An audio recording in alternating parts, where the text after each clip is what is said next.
Bonsoir à toutes et tous pour ce troisième webinaire du numérique en santé dans notre série. Et tout de suite, je laisse la parole à Madame Lemarec qui va intervenir, après quoi Laurent Couture et Fabien Besançon animeront et présenteront le webinaire globalement. Madame Lemarec, je vous laisse la parole.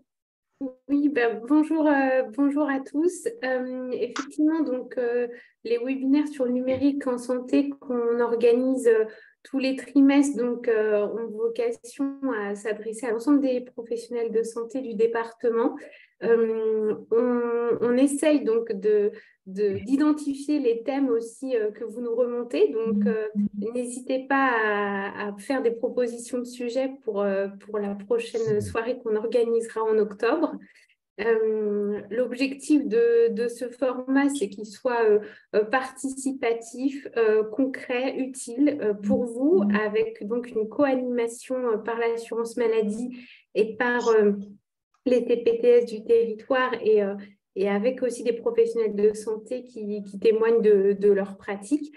Et donc, voilà, je laisse la parole à Laurent Couture, qui est le référent e-santé de la CEPAM de l'Essonne, et le docteur Besançon, le président de la CPTS Cœur-Essonne. Alors, juste avant, je vais faire les rappels habituels dans ce type de webinaire. Coupez vos micros en dehors des orateurs, bien sûr, afin qu'il n'y ait pas d'interférence, si possible, pour le webinaire et pour les gens qui en prendront connaissance un petit peu plus tard. Si vous êtes d'accord pour poser vos questions dans le cadre du chat qui se trouve à côté, ce serait pas mal. Les orateurs essaieront de répondre à leur exposé. Et si au moment des questions-réponses, quelqu'un souhaite intervenir, eh ben, il peut lever la main dans le cadre de la fenêtre qu'il a. Voilà, je vous souhaite un bon webinaire et tout de suite, on continue avec l'ordre du jour, donc de 2 points qui sont la délégation Amélie Pro, comment créer une délégation. Le deuxième point qu'on va aborder aujourd'hui, c'est le tiers payant intégral incluant la mutuelle.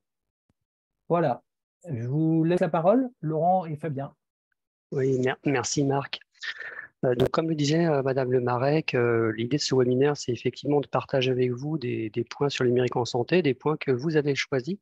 Donc, à la fin de la réunion, on vous proposera effectivement un temps d'échange autour de nouveaux sujets, hein. La prochaine réunion, ça sera le 11 octobre. Donc, c'est vraiment un temps d'échange pour vous. Donc, n'hésitez pas à poser toutes vos questions, soit à l'oral, soit dans le chat. Donc, les deux sujets que vous aviez identifiés, c'est la délégation Amélie Pro et le tiers payant intégral incluant la part mutuelle, en fait. Donc, sur la délégation Amélie Pro, on rappelle l'objectif, hein, c'est ouvrir par délégation le portail Amélie Pro à des professionnels intervenant dans la prise en charge des patients. Donc, la délégation Amélie Pro, c'est d'abord un acte juridique par lequel vous, professionnels de santé libéraux, vous donnez accès au service Amélie Pro à l'un de vos confrères, qu'on va appeler le délégué. Ce délégué agira en votre nom et pour votre compte en ayant accès au bouquet de services Amélie Pro selon le profil qui lui est attribué. On verra plus tard, il n'a pas accès effectivement à tout le service d'Amélie Pro, ça dépend vraiment de son profil. Il y a deux prérequis. Le premier, effectivement, il faut que le délégant, donc vous ayez un compte Amélie Pro, hein, pour pouvoir activer cette fonctionnalité. Et le délégué, avoir un compte Amélie Pro rattaché à une adresse email unique et personnelle qui servira d'identifiant. S'il n'en a pas, on l'invitera effectivement via un mail à créer un compte Amélie Pro pour permettre justement d'activer cette délégation. Alors, le profil Amélie Pro, donc la délégation, elle est ouverte à qui? Elle est ouverte donc à tous ceux qui n'ont pas d'identifiant au référentiel historique de l'assurance maladie, donc pas de numéro de facturation. C'est le cas des remplaçants exclusifs, des secrétaires médicaux, des assistants médicaux, des comptables, du personnel administratif en établissement et du personnel soignant salarié en établissement. Alors, la délégation, donc, à quoi accède-t-il donc le délégué? Donc, le délégué, il a un profil donné, comme vous avez dit. Le délégué accède à un ensemble de profils qui sont prédéfinis selon son profil.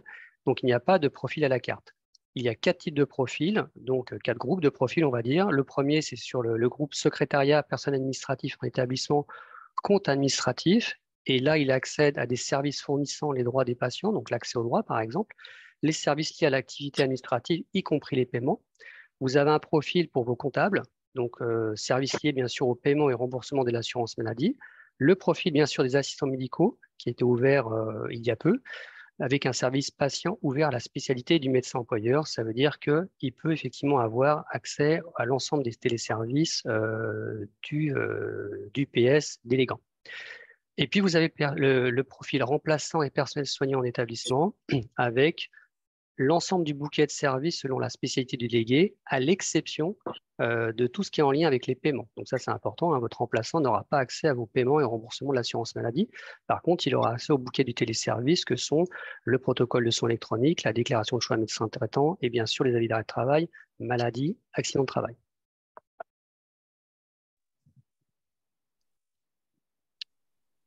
Alors là, je vais procéder à une petite démonstration. Donc, je vais juste récupérer, si tu veux bien.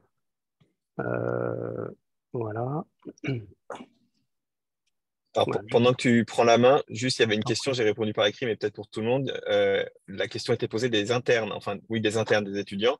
À partir du moment où ils ont une CPF, on peut leur créer une délégation. Donc, moi, mes internes, je leur crée une délégation, justement. Alors, vous voyez bien mon écran? Oui. Alors Oui, là, c'est bon, on le voit. voilà, là, je suis sur le démonstrateur Amélie Pro. Oui. Alors non, je n'ai pas le démonstrateur. Là, attendez. Il a dû se déconnecter.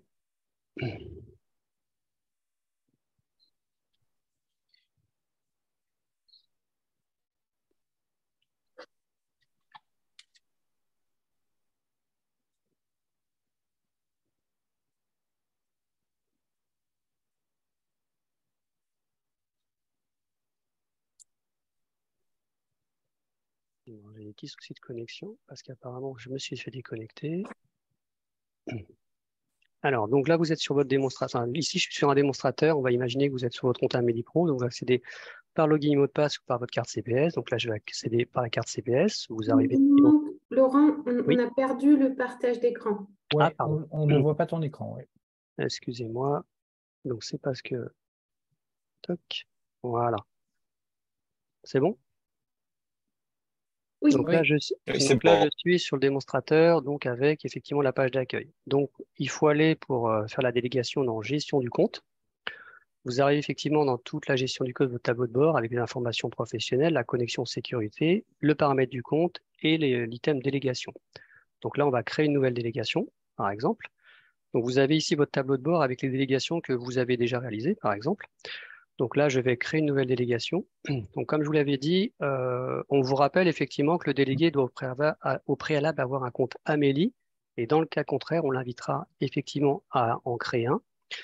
Et le délégué devra bien évidemment accepter votre délégation. Il va recevoir un mail pour accepter la délégation. Donc ici, je vais indiquer l'adresse mail en fait du délégué, que bien sûr, je me serai procuré au préalable. Alors, je vais mettre un exemple, hein, Maxime.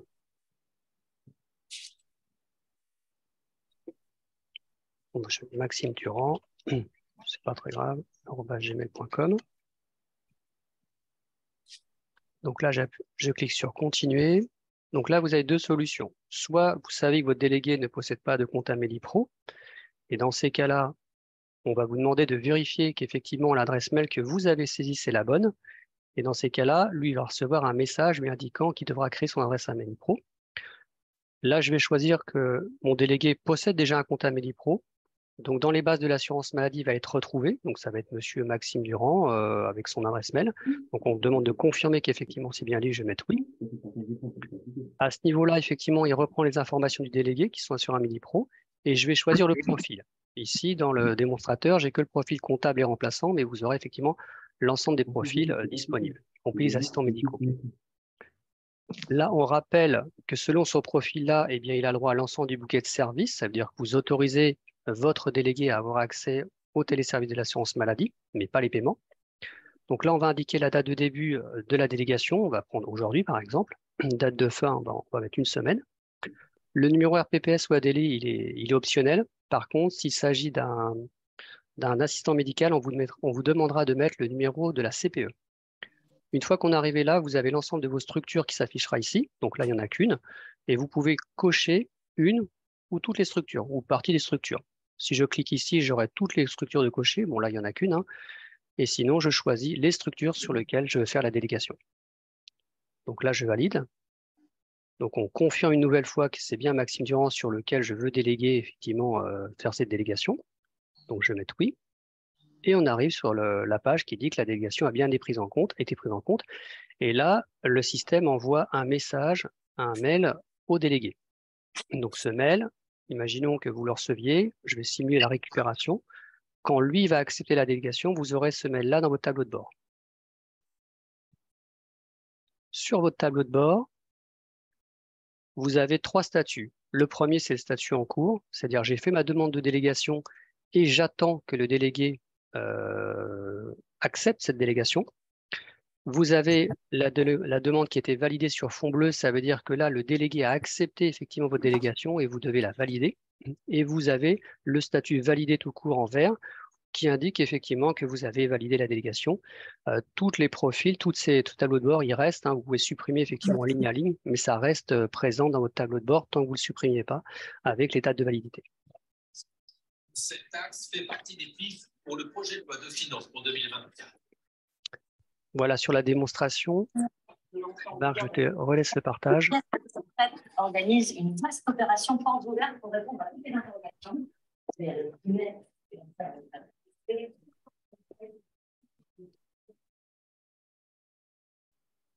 Marc, ton micro est coupé. Excusez-moi, je ne sais plus à quelle page. Voilà, j'étais à la page de démonstration. On est sur la page 9. Voilà.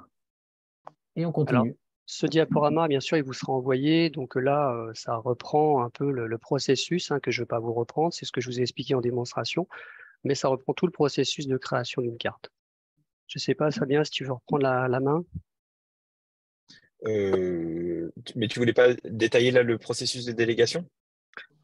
C'est ce que j'ai expliqué au pas à pas, c'est-à-dire que le PS il accepte effectivement sur Amélie Pro via sa CPS ou sa ICPS, et là, voilà.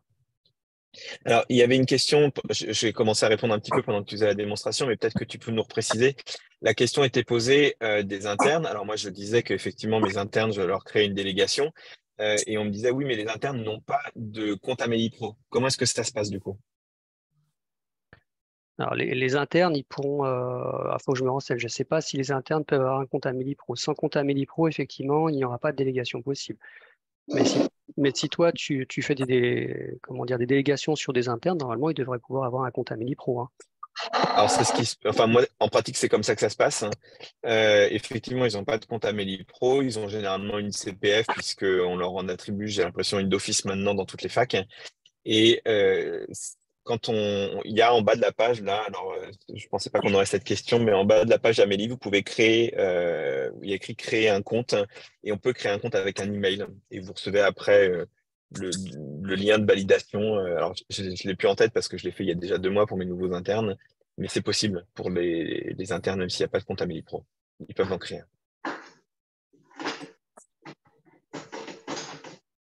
Y a-t-il d'autres questions?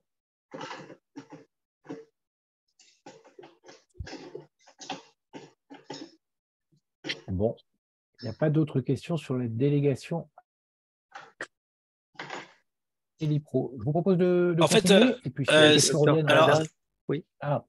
Je suis un peu lourd, mais en fait, si, ça pose quand même un problème d'entité, parce qu'un interne n'est pas un remplaçant et il n'y a pas de statut interne dans Amélie Pro, là, dans la délégation. Donc, ça pose quand même un problème juridique. Parce que en fait, les internes peuvent remplacer quand ils sont remplaçants, mais quand ils sont internes en stage, il faudrait créer un compte interne et pas un compte remplaçant. Je me renseignerai là-dessus et puis dans ces cas-là, je le donnerai à l'inter et on fera un message là-dessus. Parce que je ne sais pas exactement si les internes peuvent créer un compte Amélie Pro. Hein. Non, mais alors je trouve que la réflexion d'Arnaud, elle est intéressante. Moi, je ne le voyais pas sous l'angle de la réglementation, je le voyais sous l'angle des fonctionnalités. Est-ce que ça a une importance? importance? J'ai pas la réponse comme ça, mais Ah, si, ça a une importance trouve- parce que quand ils exercent en termes de remplaçants, ils ouais. exercent comme sous leur Mais- responsabilité. Alors que quand ils sont internes, stagiaires, ils sont quand même sous ta responsabilité. Donc c'est quand même un peu, Ouais, oui, c'est un non, peu je suis d'accord différent. avec toi.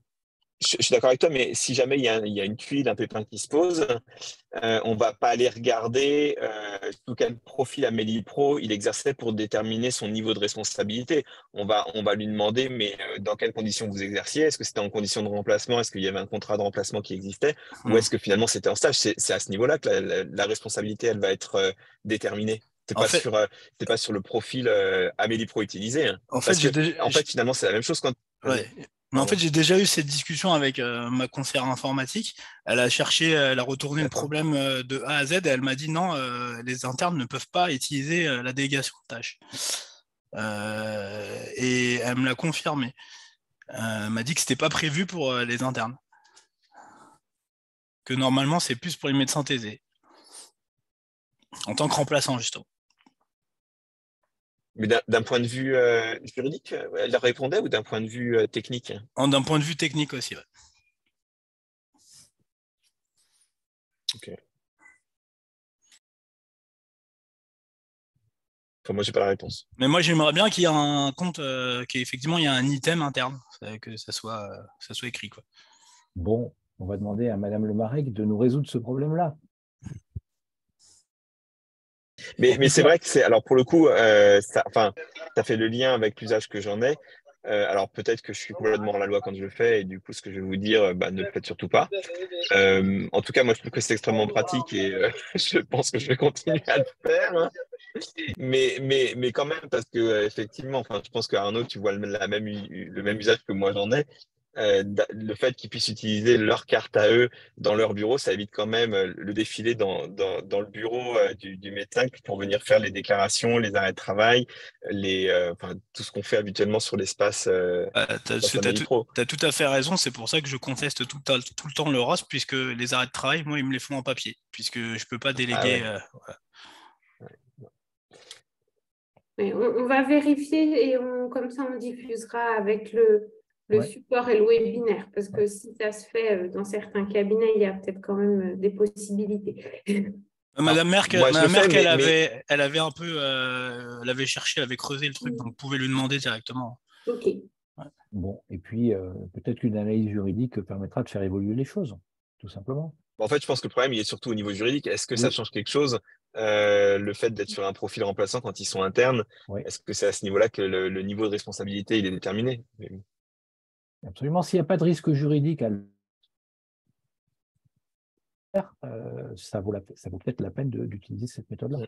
Si le risque juridique est uniquement dans le statut, ça permet quand même d'ouvrir la porte à l'utilisation technique de cette délégation. Je vous propose, On va sauf si- investiguer, on va voir c'est Ouais. votre déléguée numérique en santé, Sophie Merck, hein, qui vous a répondu ça. On va regarder avec elle et avec la CNAM toutes les possibilités sur les internes. Est-ce qu'il y a d'autres questions? D'autres angoisses? Je vous propose de continuer alors sur le tiers payant intégral. Alors, le deuxième sujet qui avait été sélectionné, c'est effectivement le tiers payant intégral. Donc, sur la slide d'après, ce qu'on voulait d'abord vous rappeler, c'est les modalités et les règles de facturation. Donc, comme vous le savez, l'utilisation du TPI est liée à l'application du tiers payant, dont peuvent bénéficier les patients sous certaines conditions. Donc, pour rappel, le tiers payant est obligatoire pour les bénéficiaires de la C2S, de l'AME, depuis juillet 2017 pour tous les actes en rapport avec une ALD et pour tous les actes en rapport avec une maternité à compter du 6e mois de grossesse, ainsi que les actes liés à l'accident de travail et la maladie professionnelle. Alors, ce n'est pas une liste qui est exhaustive, hein. Donc si vous pratiquez effectivement le tiers payant, je vous invite à consulter le site amélie.fr pour voir l'ensemble des actes qui nécessitent le tiers payant. Je vous ai mis en bas de la slide tout savoir sur le tiers payant avec le lien sur amélie.fr.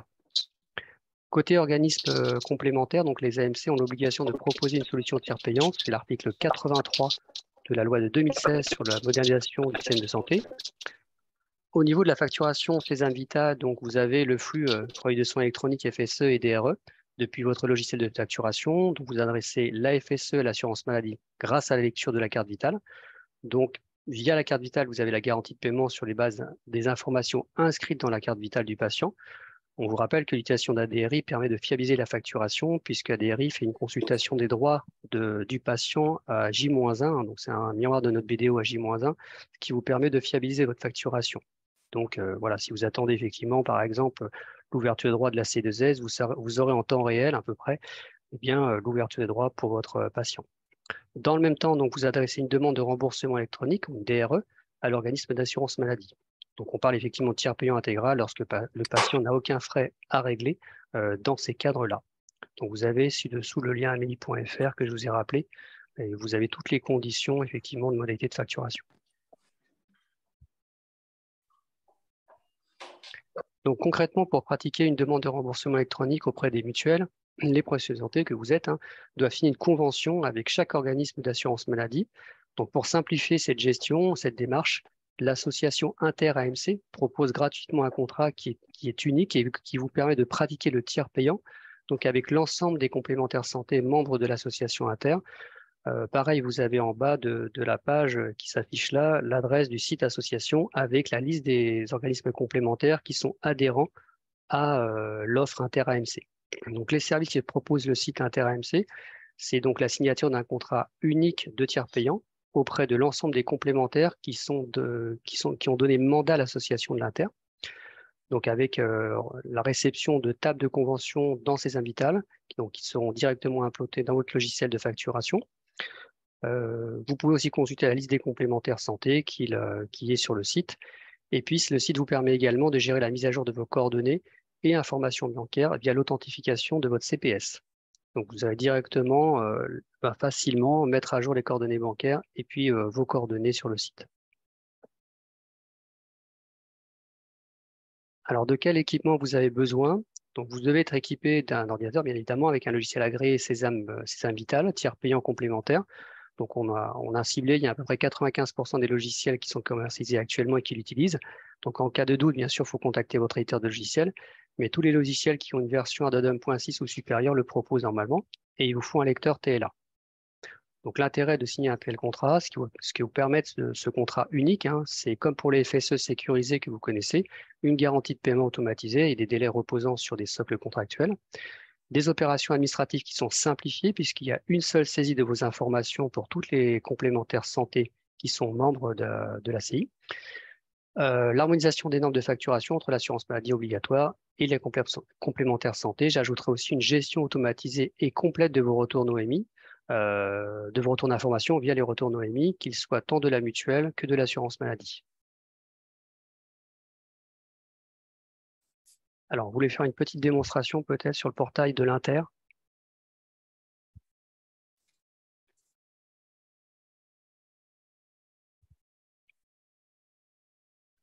C'est moi qui reprends la main, du coup, Laurent. Oui. Tu es en train de chercher la vidéo.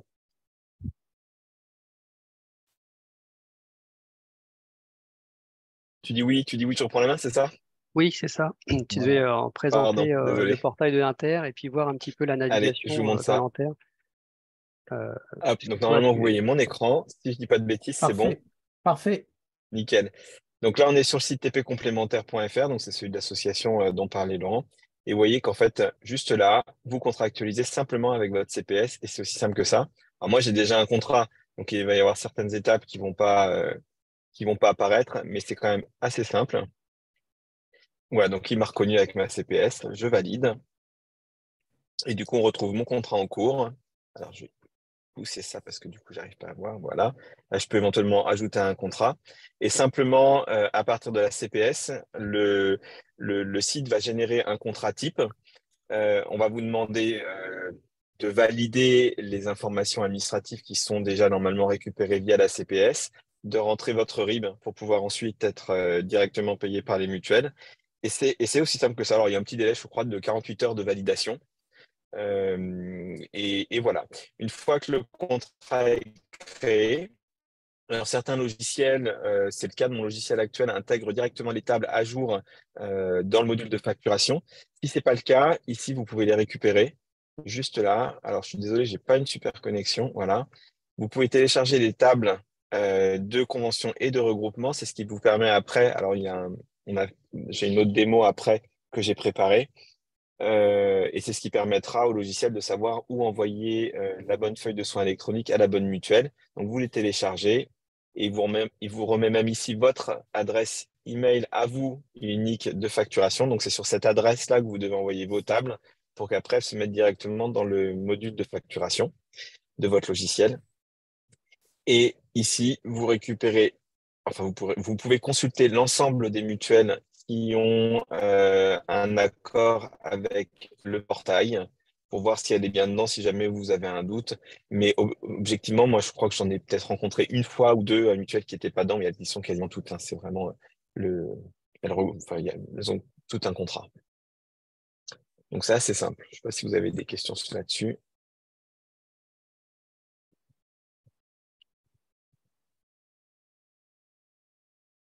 Moi, j'en ai une. Est-ce que tu as plus d'impayés avec l'AMC qu'avec l'AMO? Un peu plus. Alors, j'avais prévu juste quelques mots là-dessus. L'intégralité des impayés à AMC que j'ai, c'est des erreurs de ma part. La plupart du temps, c'est par exemple le patient qui a pas sa carte sur lui et il me dit ah bah je suis à telle mutuelle, donc du coup je la cherche manuellement, je retrouve le code de mutuelle et je le rentre et en fait c'est pas cette mutuelle là. Ou alors c'est ce qui arrive le plus souvent, c'est avec les enfants. C'est que donc il y a les parents qui ont tous les deux les enfants sur leur carte vitale, mais c'est un des deux parents qui a le contrat avec la mutuelle.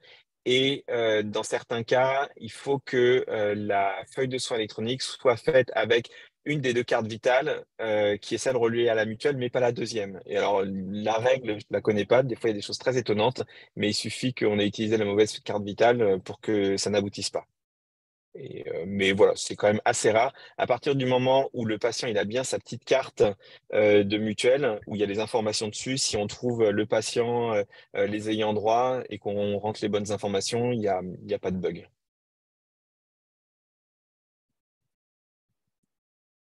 Muriel, tu veux intervenir?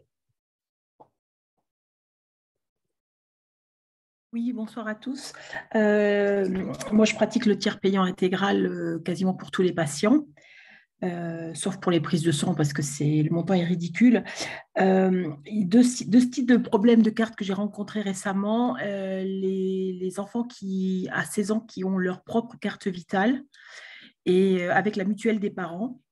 Et là, j'ai eu plusieurs rejets récemment parce qu'on n'arrive pas à faire le lien entre la nouvelle carte de l'enfant de 16 ans et la mutuelle des parents.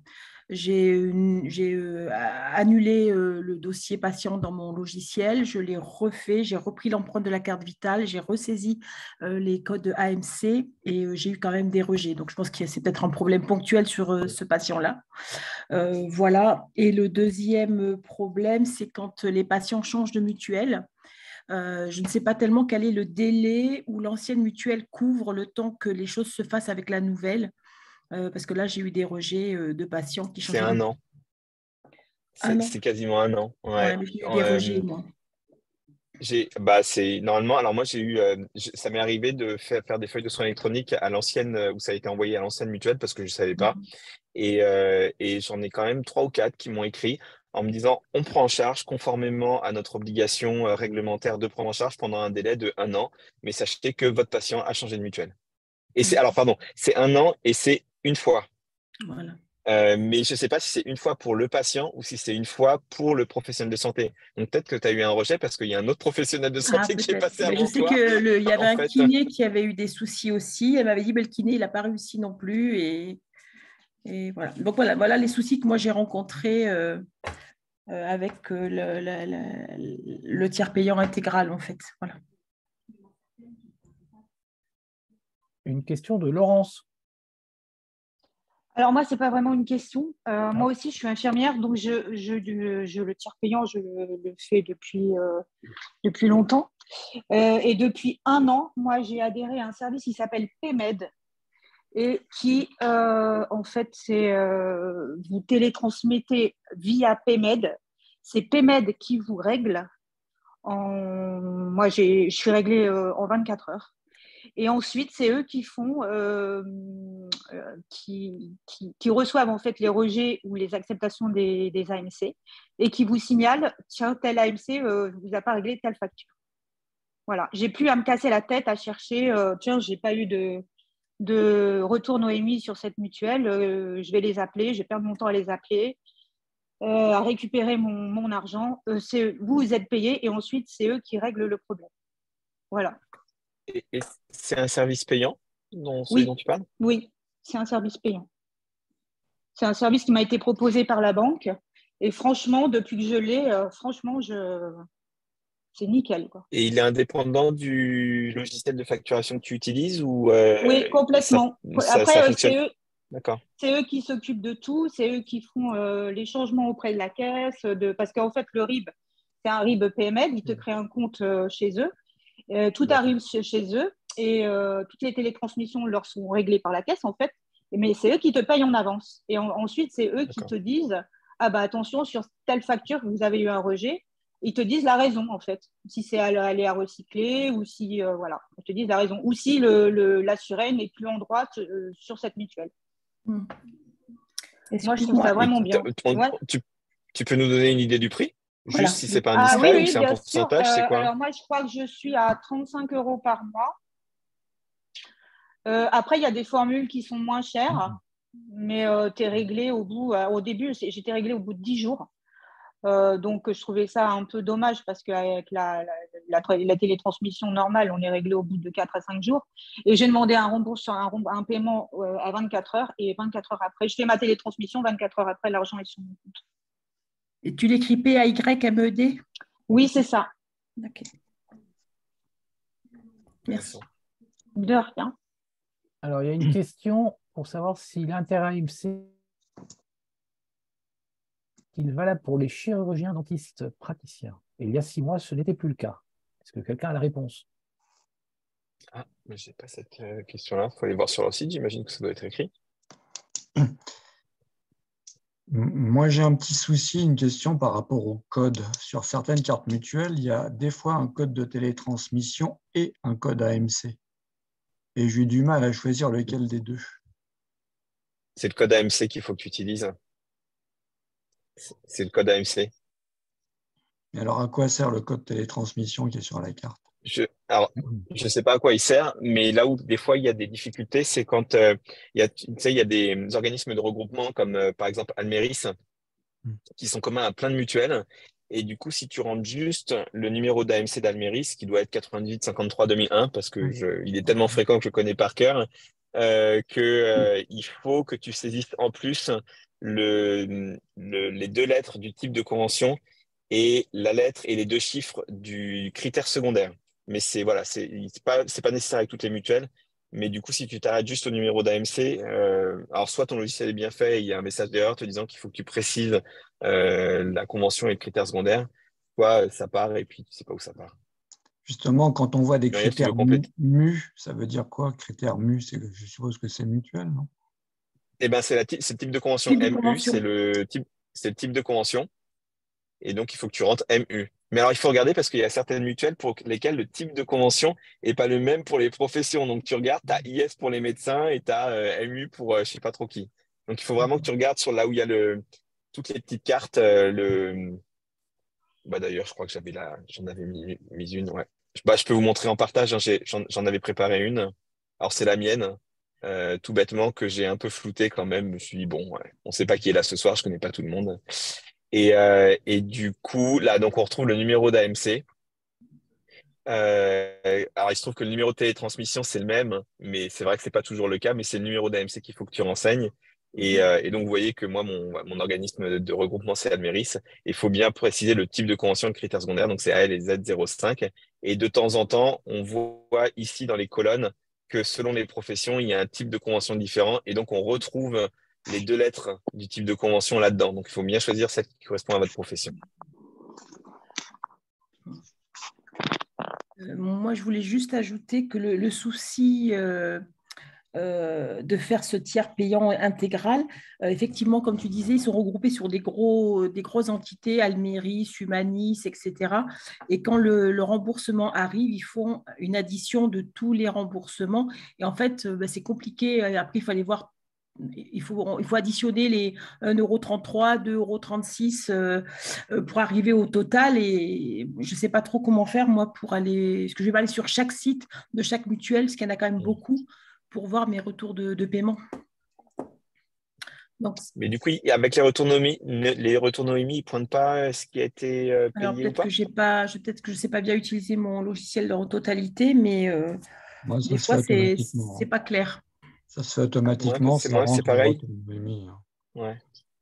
Comme Patrice, moi, j'ai un suivi et en temps, chaque jour, je vois lesquels ont été bien reçus et lesquels ont été payés. Le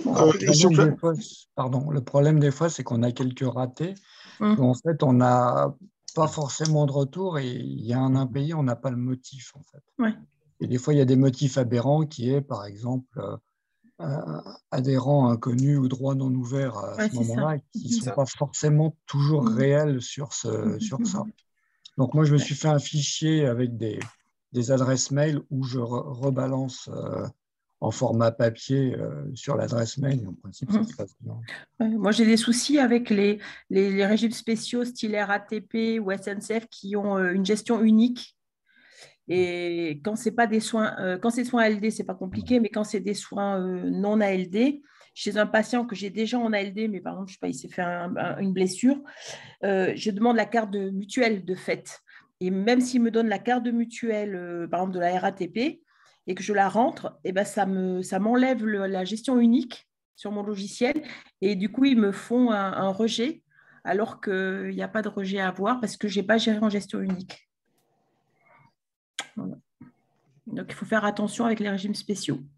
Et on m'a expliqué, du coup, quand tu as le chiffre de l'AMC, où des fois il y a 2 zéros, c'est le même chiffre, mais des fois il y a 2 zéros devant, et puis c'est le même chiffre, il y en a un des deux, c'est une gestion unique, et l'autre, c'est en gestion séparée. Après, je sais que les montants que ça représente ne sont pas les mêmes pour les infirmiers et les kinés parce que vous faites des actes en série et ça finit par vite chiffrer. Mais moi, clairement, quand j'ai un rejet AMC, je ne fais pas comme vous. Le patient, je lui envoie un petit mail en lui disant « Je suis désolé, j'ai eu un rejet avec votre mutuelle. Donc, merci de régler la consultation et je vous fais une quittance. » Et après, il débrouille avec la mutuelle. Mais bon, ça représente 7,50 €, moi. Donc, tu sais, l'autre jour, j'en avais quand même pour 53 € du rejet. J'ai demandé à la patiente j'ai refait une feuille de soins papier et puis elle m'a réglé la part AMC. En général, ils sont compréhensifs. Ouais, moi, j'ai jamais eu de refus dans ces cas-là quand il y avait un rejet AMC. Donc, c'est du temps en plus, quoi, c'est tout. Oui, Fabien, je ne sais pas quel logiciel tu utilises, et c'est Dr Dissou. Oui. Moi, j'utilise Weda, mais je n'ai pas le retour Noémie pour les mutuelles. Enfin, je ne sais pas si Weda… Alors, si, moi, je l'avais sur Weda. Alors, je ne suis plus sur Weda, mais quand j'étais sur Weda, j'avais les retours Noémie pour les mutuelles. C'est étonnant. Ah oui, j'ai même posé la question. Il faut peut-être que tu contactes Outline, mais moi, je les avais. Je les pointais comme ça. D'accord. Il faut aller dans gestion des Noémie, et en fait, normalement, tu les as. D'accord. Ouais. D'accord, je vais regarder parce que j'ai du mal à justement pointer et justement c'est un des problèmes. Ouais, alors Weda, ça déconne. Alors avant. Ça déconne les retours souvent quand même. D'accord. Est-ce que ceux qui ne se sont pas nommés sur leur téléphone ou leur ordinateur peuvent le faire? On a des contraintes derrière de justification des présents pour les CPTS qui sont là. Il y avait une demande de simulation de prise en charge des DE par Arnaud. Non, tu les as pas parce que ça dépend des mutuelles et même pour certaines mutuelles, ça dépend de quel type de couverture le patient il a pris. Et juste avec le numéro d'AMC, le logiciel ne peut pas le simuler. Il faut vraiment à ce moment-là que tu regardes sur la carte le pourcentage de taux de prise en charge des prestations. Donc du coup, dans ce cadre-là, il faut facturer le DE, quoi. Ouais, c'est ça. D'accord. Bon, et Carole Palen fait pareil. Maintenant, elle demande aux patients de régler la part AMC parce qu'elle n'a pas envie de courir après les mutuelles alors qu'elle a plein de soucis de ce genre. Il y a d'autres questions?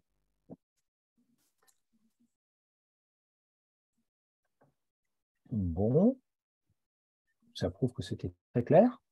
Est-ce qu'il y a des idées de sujets pour le prochain webinaire, le webinaire numéro 4, pour le webinaire du numérique en santé qui aura lieu au 4e trimestre?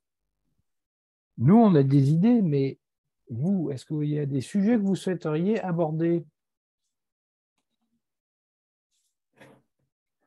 Moi, j'aimerais bien savoir si le fait de qualifier un INS, c'est légal, sachant qu'on n'est pas censé pouvoir regarder une pièce d'identité selon l'article 3218 du Code civil, puisque c'est les OPJ et les douaniers qui ont... Même les douaniers, ils n'ont pas forcément le droit. C'est les OPJ et les préfets qui ont le droit. Donc le code juridique dans ce cadre-là. Je ne suis pas certain que ce soit un sujet numérique, Arnaud. En l'occurrence. Si. C'est la qualification de l'INS via les logiciels Ségur. Oui. Oui, mais c'est une question juridique. Oui, c'est juridique, mais en numérique. Oui, d'accord. Bon, on va prendre la question. Docteur Sada, on pourra essayer de vous répondre par rapport à ça, parce que effectivement là, c'est plutôt juridique. Nous, on est plutôt sur comment qualifier l'INS. Évidemment, il faut récupérer la carte d'identité du patient si vous n'avez pas de secrétariat. Sinon, vous savez, docteur, que quand vous avez un secrétariat, vous n'avez pas de secrétariat, vous êtes en droit de faire, et que vous connaissez le patient, vous pouvez simplifier, et dans ces cas-là, vous n'avez pas à demander la pièce d'identité. Sauf que c'est nous qui sommes responsables en cas de mauvaise pièce dans le logiciel après. Enfin, on devient entièrement responsable de ça. D'accord. Ça, l'ANS l'a dit. On pourra revenir vers vous effectivement sur le critère légal, entre guillemets. Mais bon, là, c'est sûr que... Nous, au laboratoire, docteur Kalfoun, nous, au laboratoire, on commence à l'utiliser. Effectivement, la pièce d'identité est obligatoire. Oui, en formation, laboratoire, il est obligatoire, oui. Ouais. Vous êtes quel laboratoire? Moi, le laboratoire d'analyse le demande pour les cartes de groupe sanguin. Ça, c'est. Oui, mais est-ce qu'ils ont vraiment le droit? C'est la question. Oui, c'est ça. C'est pas parce qu'on le fait que c'est légal. Mais c'est depuis 1 an à peu près, à cause des passeports biométriques, etc. Donc, je suis obligée de demander la carte, une photocopie de la carte d'identité. Effectivement. Et par expérience docteur personnelle... Chaumont, vous êtes en train de partager votre écran. Ah. Bon. Je pense que tu vas pouvoir arrêter son partage. Voilà. Juste pour info, le labo m'a demandé, j'ai voulu leur sortir mon permis de conduire parce que ma carte d'identité a été volée. C'est obligatoirement au permis de conduire au passeport. Hein. Ils le feront la prochaine fois. Conduire. Passeport ou carte d'identité, effectivement. Oui, passeport ou carte d'identité. De séjour pour les étrangers. Ah, ça, je ne suis pas encore étranger.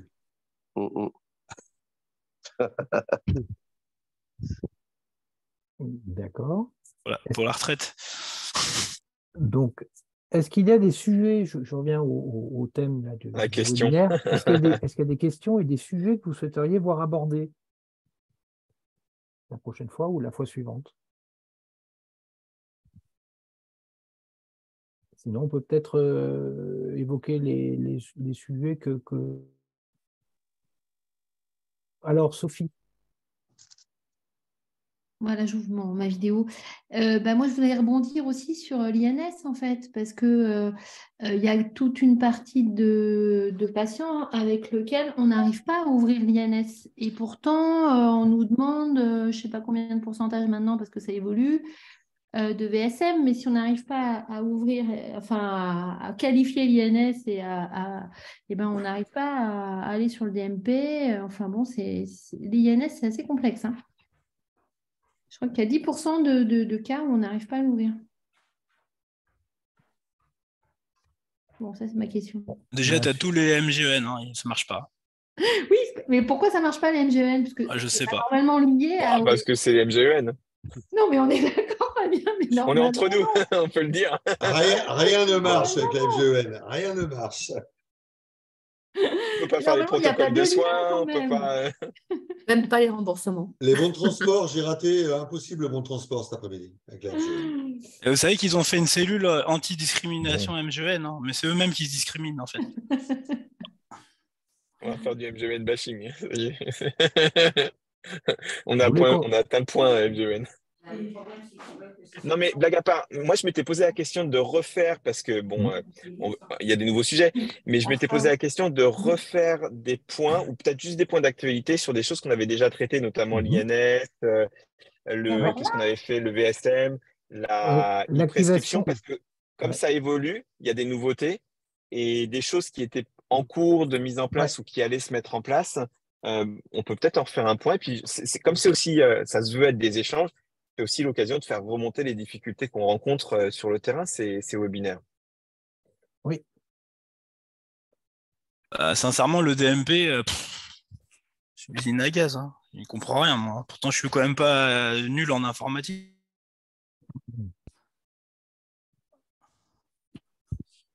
Je viens de voir avec ma collègue, on a obligation, nous, de télétransmettre dans les 3 jours quand le patient a réglé. C'est vrai que quand on travaille 4, 5, 6, 7 jours d'affilée et qu'on fait entre 12 et 15 heures par jour, à 23 heures, on n'a pas spécialement envie de télétransmettre. Quid de dérogation? Alors moi, ça m'est arrivé régulièrement de le faire, hein, et je n'ai pas été pénalisé ni rien. Même pour les feuilles de sans papier, je crois que on a combien de temps? On a une semaine pour les envoyer, 15 jours, je ne sais plus trop. Hein, et je te le Nous, fais on a tous les 7 15 jours quand ils ne payent pas et on a 3 jours quand ils payent. Ouais. Mais bon, des fois, 3 jours, tout, c'est trop juste. Hein. C'est beaucoup trop juste. Hein. Voilà, donc si on pouvait remonter l'information, ce serait bien. D'accord. C'est une info à remonter, c'est pas forcément un sujet. Oui, mais c'est bien d'en parler. Ouais, tout à fait. Moi j'ai aussi un truc à faire remonter. Je ne sais pas s'il y a les infirmières qui sont présentes ont le même souci que moi. C'est concernant les BSI. Quand vous avez un patient qui a déjà une BSI qui a été fait par un autre cabinet et que vous voulez faire un BSI, renouveler le BSI, alors qu'il y en a déjà eu un fait, est-ce que vous arrivez à faire, vous, moi, ce qui apparaît, c'est première demande de BSI. Ça n'apparaît pas demande de renouvellement. Vous avez beau cliquer sur renouvellement, ça ne veut pas le faire parce que je viens de rentrer mon patient et comme c'est moi qui le crée, le nouveau BSI, ben, ça me met première demande de BSI. Ça ne me met pas demande. Voilà, on est sur la même. Donc, je ne sais pas comment régler ce problème parce que alors que le BSI a été fait l'année d'avant par une autre collègue. Bah, écoute, moi, je pars du principe que c'est moi qui le fais la première sur le nouveau cabinet. Alors, moi, je suis allée en formation, justement, et il disait qu'il y a une première demande de BSI qui est faite pour ce patient, et ensuite, c'est des renouvellements qui sont faits. Donc, même si tu changes il n'y a pas la coche, il n'y a pas la case. Non, ben voilà, c'est ça. Tout à fait. Donc, à défaut, j'ai fait. Moi, c'est pareil, je fais comme toi, mais ce n'est pas logique. C'est pas logique, puisqu'il y en a déjà une de faite. Tout à fait. Mais pareil que dans un même cabinet, quand c'est ma collègue ou moi. Oui, tout à fait. Et tout à fait. Quand il y a des renouvellements, même, elle me passe moi, je lui passe l'ordonnance c'est ça. Pour qu'elle puisse faire les intermédiaires et les renouvellements annuels. Oui. Ouais. Tout à fait. Bon, Laurent fera remonter ces remarques. Oui, mais je crois qu'on peut pas. Je crois qu'il faut repasser sur une création quand c'est pas la même infirmière qui a fait le premier BSI. On en avait parlé lors de dernier webinaire. Oui, on avait présenté le BSI. On avait présenté le BSI au dernier webinaire, mais bon, on va quand même se renseigner. Oui. Est-ce que moi j'avais plus aussi pareil, il y a quelque chose à faire remonter. Est-ce que la Sécu pourrait pas développer un mode déconnecté d'Amélie Pro parce que quand ça déconne, enfin tous les grandes instances informatiques elles font des modes déconnectés, ce qui permet de générer quand même le document et après de pouvoir le transmettre plus tard quand ça refonctionne parce que sincèrement quand ça fonctionne pas, on est quand même très embêté devant le patient.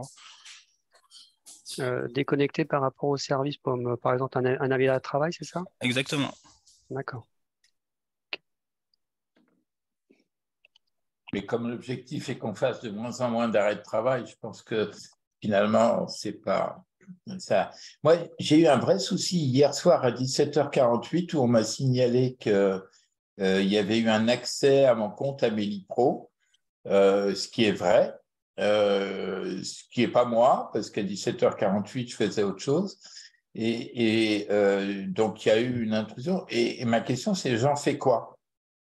Alors, je vous préviens d'emblée, la réponse appelée le 3608 n'est pas une réponse acceptable, vu les délais de réponse du 3608 sur certaines actions. La dernière fois, j'ai attendu à peu près 20 minutes et c'est vrai que j'avais autre chose à faire.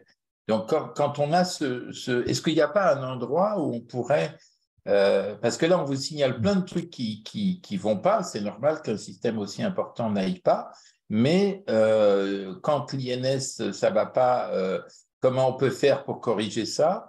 Quand le patient n'a pas de DNP, moi je suis à 10% d'absence de DNP, comment on fait pour que, et la réponse c'est dites au patient d'aller sur son espace santé n'est pas une réponse adaptée non plus, parce que les patients, ils sont perdus comme nous, pas plus que nous. Donc, c'est quoi la bonne instance qui nous permettrait d'appeler au secours? Il y a plusieurs demandes, docteur Charbonnel. La première, par rapport à votre compte qui pourrait être hacké, vous pouvez tout à fait le faire remonter à la CEPAM. Et nous, on fera remonter, on a des procédures par rapport à ça. Ça, c'est quelque chose d'important de nous le faire remonter. Ça n'a pas été la première fois, hein. Quand il y a eu la crise sanitaire, il y a eu énormément de comptes qui ont été hackés. Par contre, déjà, ce qu'on peut vous conseiller, c'est de passer par la ICPS, hein. Il n'y a pas plus, comment dire, sécure, entre guillemets, que la connexion par ICPS, parce qu'elle nécessite effectivement une identification via votre portable et pas par un login et un mot de passe ou par la carte CPS. On va vous appeler par rapport à ce problème. Mais celui qui a hacké mon compte, il n'avait pas mon portable et moi j'utilise régulièrement la ICPS, donc ça veut. Non, mais il a sûrement utilisé un mode de connexion qui n'est pas du tout la ICPS, hein, ou alors il a pris votre portable et puis il a été à l'ordre et puis il a enregistré ses coordonnées téléphoniques, hein, ce qui est quand même pas normalement facile à faire, hein, donc. Il y a eu des problèmes par rapport à ça, hein. Donc, quand il y a eu les crises sanitaires, il y a effectivement des comptes qui étaient hackés par rapport au fait qu'à l'ordre, ils ont enregistré des numéros de portable qui n'étaient pas ceux des PS. Ce qui n'est plus le cas maintenant, évidemment, ils ont revu la chose. Donc, à moins que vous ayez ça, normalement, si vous avez la ICPS, il ne peut pas prendre votre compte, hein. J'ai la ICPS et il a utilisé mon compte hier. Mais en login et mot de passe, certainement. Ouais. Voilà. Donc, il faut que tu changes ton mot de passe, hein, déjà. Changer le mot de passe, déjà. Ça, d'accord. On vous rappelle demain, docteur, pour voir comment on peut gérer ça. Ça m'a pas, je me rassure, ça ne m'a pas empêché de dormir, mais on a l'impression qu'il y a plein d'épines irritatives comme ça qu'on rencontre et que c'est vrai, quand on est en consultation et qu'il y a un truc qui plante, on a vraiment autre chose à faire que d'appeler un quelconque service pour être dépanné, quoi. Sinon, notre salle d'attente ne ressemble plus à rien immédiatement après, quoi.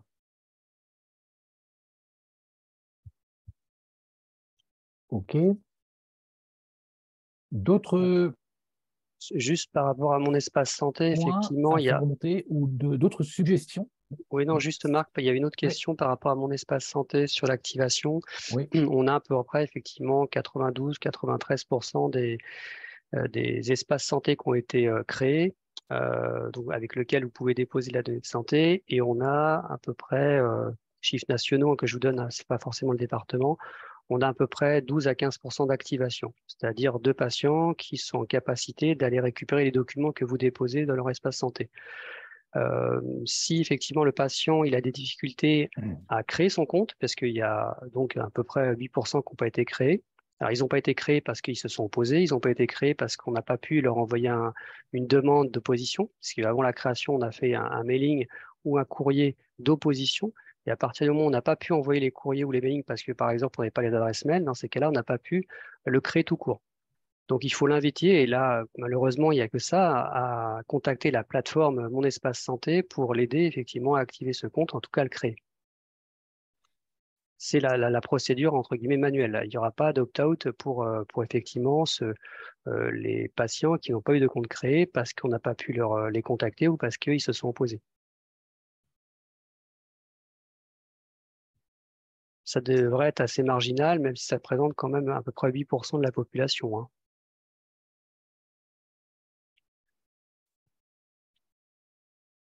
D'accord. D'autres questions ou remarques?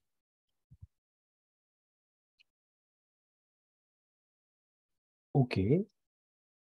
On clôt le webinaire